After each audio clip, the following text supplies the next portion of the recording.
Male control of male reproduction is hormonal. Interestingly, some of the same hormones are involved in this as in female reproduction, and they're actually named after what they do in females, not what they do in males, which is interesting.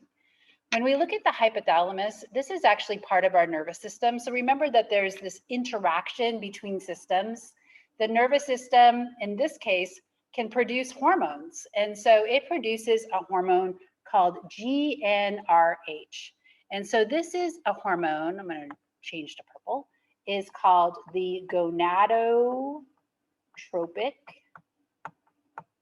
releasing hormone. This is a hormone also found in females. So gonado, that means testes, right?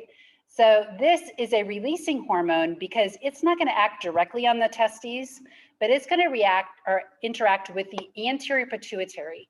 So the anterior pituitary sits right below the hypothalamus.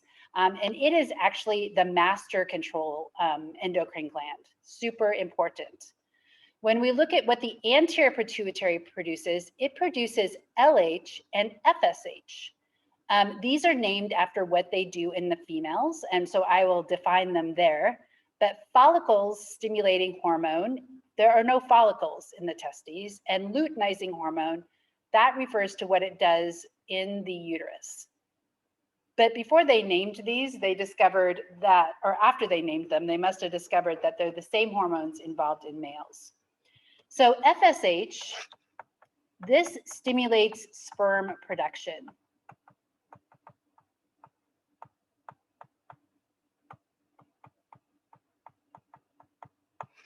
Now, males have to produce a lot of sperm in order to be fertile, but you don't want them producing too many sperm, right? That would be wasteful. And so this is under homeostasis, homeostatic control, so that if there is too much FSH and the Sertoli cells are dividing too quickly, they will produce another hormone called inhibin. And inhibin will have a negative feedback on the anterior pituitary and decrease FSH production. Now, when we look at LH, LH regulates the cells that are found outside of the tubules, the seminiferous tubules. So this stimulates testosterone production.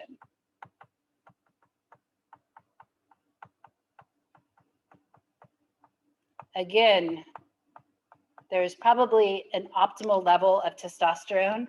So it is under homeostatic control, the balance of it, so that it can actually decrease the production of both GnRH, negative feedback, or the anterior pituitary, and then slow down sperm production and the production of testosterone.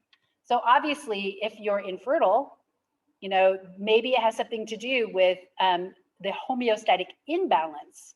So that would be something that they would test, like they would look at the presence of the levels of testosterone and try to figure out, for example, if testosterone levels are too low.